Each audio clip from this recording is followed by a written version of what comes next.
वो क्या विष्णुदेव साय के रास्ते पे कांटा नहीं होंगे? पहली सवाल। दूसरी बात है, मुख्यमंत्री भूपेश बघेल के सामने इस वक्त आप किसको मानते हैं? विष्णुदेव साय कितने मजबूत विकल्प मानते हैं आप?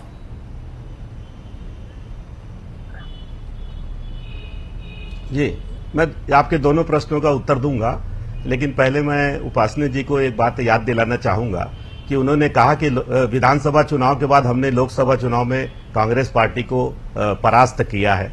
लेकिन मैं उनको ये बात बताना आज जरूरी समझता हूं कि जिस तरीके से पूरे देश के अंदर में प्रधानमंत्री नरेंद्र मोदी ने एक माया जाल बनाया और उस वातावरण को तैयार करके चुनाव जीता, उसमें छत्तीसगढ़ के भारतीय जनता पार्टी के नेताओं की कोई भूमिका नहीं है।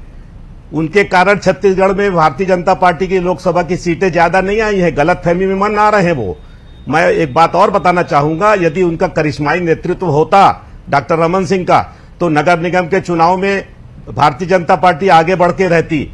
हमारे 2 विधानसभा के चुनाव हुए, उसमें वो परास्त हुए हैं।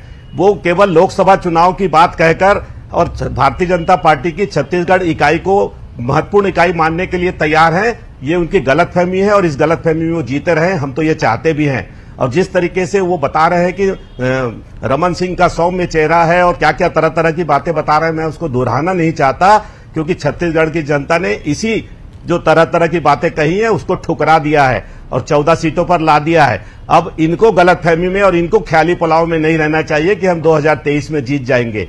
दूसरी बात, आपने भी जो प्रश्न किया है वो इसी से जुड़ा हुआ है कि डॉक्टर रमन सिंह होंगे कि विष्णुदेव साय होंगे। यही तो मैं भी कह रहा हूं कि इनको ही तय करना है कि अब कौन होगा, कि बृजमोहन अग्रवाल होंगे, कि सरोज पांडे होंगी, कि नंद कुमार साय होंगे, कि केदार कश्यप होंगे, कि कौन होंगे। अब ये इनको तय करना है, क्योंकि हर चाहे सरगुजा की देख ले, चाहे बस्तर की बात देख ले, चाहे मैदानी इलाके की बात देख ले, हर जगह इनके पास में इसी तरह की गुटबाजी में टुकड़े टुकड़े में बटी हुई भारतीय जनता पार्टी के नेता हैं। और आने वाले समय में 2023 आते आते ये किस स्थिति में पहुंच जाएंगे, ये खुद को इनको अंदाज नहीं है।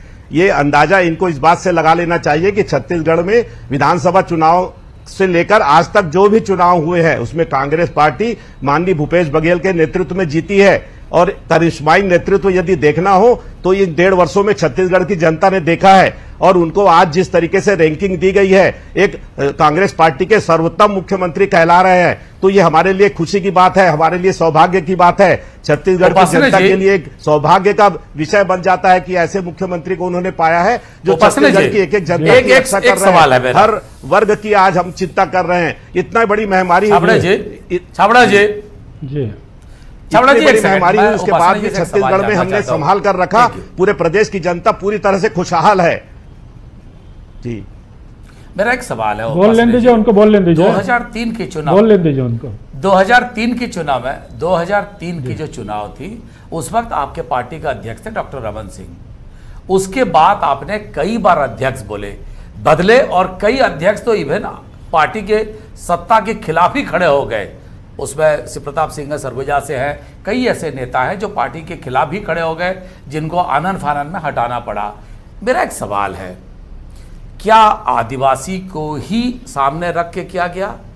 क्या संगठन में या सरकार में, कांग्रेस शासन में ओबीसी मुख्यमंत्री है और पीसीसी का अध्यक्ष आदिवासी वर्ग से है, तो आपने भी नेता प्रतिपक्ष ओबीसी रखे और अपने पार्टी का अध्यक्ष आदिवासी वर्ग से रखे, ताकि कांग्रेस जैसे ऐसी चलेगी वैसे ही आपकी चाल होगी।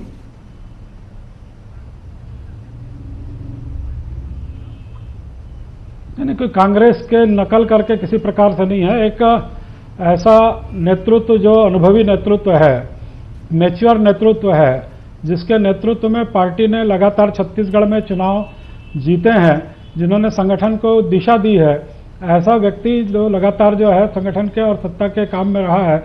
इसलिए विष्णुदेव साय जी के नाम पर केंद्र ने यदि मुहर लगाई है तो उनके राजनीतिक अनुभव और राजनीतिक यात्रा, उनकी कुशल राजनीतिक क्षमता, कार्यकर्ताओं को जोड़ने की क्षमता और चुनावी रणनीति में उन्होंने से छत्तीसगढ़ में, चाहे उस समय के नगरीय निकाय चुनाव, लोकसभा के चुनाव हो, चाहे विधानसभा के चुनाव, सफलता उनकी कुशल रणनीति के, उनके नेतृत्व के आधार पर जो है। मेरा एक सवाल है, वो केंद्र में मंत्री रहे, उस दौरान उन्होंने छत्तीसगढ़ के लिए क्या किए उसको आप कैसे जनता तक पहुंचाएंगे?